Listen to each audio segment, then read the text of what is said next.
Peter, you've covered these two companies, China Unicom and Baidu, for a long time. What does this alliance mean to you?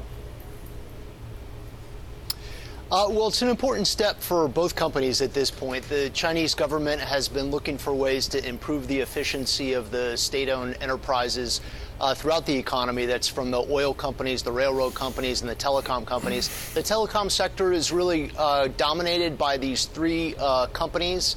And with China Unicom in particular, they want to be able to increase the efficiency of some of these operations. They're hoping that Baidu can bring some of the private sector innovation and efficiency to the state-owned company. Now, Gordon, that's going to be an unusual idea for a lot of our viewers. What does the Chinese government, why do they have anything to do with the partnership of these two companies? Why would they have any interest in seeing a China Unicom and a Baidu get together on these areas? Well, Premier Li Keqiang about a year ago announced his Internet Plus strategy, and the idea was that the Internet was going to revitalize Chinese industry, including state-owned enterprises. And so, therefore, they are looking at the stodgy telecom companies, Unicom, China Telecom, and they were thinking of merging the two of them together, but they realized that wasn't going to do any good. So they thought, well, why don't we spice up one of them with Baidu? Now, for Baidu, this makes sense in the sense that you put, for instance, Baidu's search function on the 3G handsets of Unicom. But if you're talking about mixed ownership, I don't think this does Baidu any good because they're buying into a company with very low growth potential.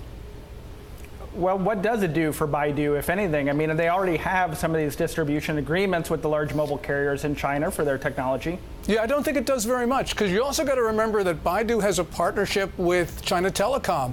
That was from last May. And so you have, Baidu able to really put its products onto the telecom services.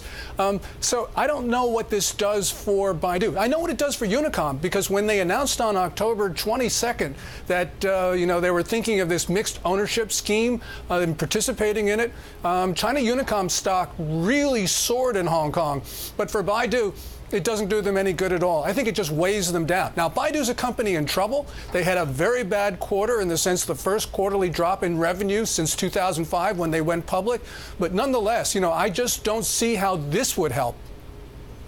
Peter, our colleague Tim Colpin wrote an interesting gadfly column today about the union, described it almost as a romance and talked about the possible offspring of Unicom and Baidu. What did you think of that analysis? And is this akin to a kind of a merger or a union?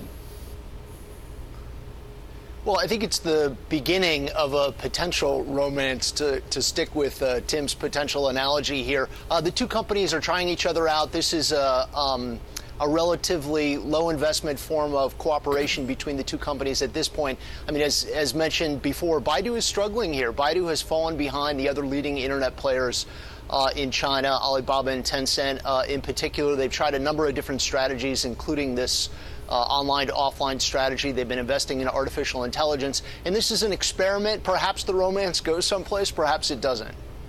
Gordon, I'll let you have the last word. If this is a manifestation of this reform effort, what might come next? Will we see similar partnerships with other companies? We've seen Xi Jinping during his rule of 4 years combine already large state enterprises back into formal monopolies. We're starting to see combinations here, perhaps with Unicom and Baidu.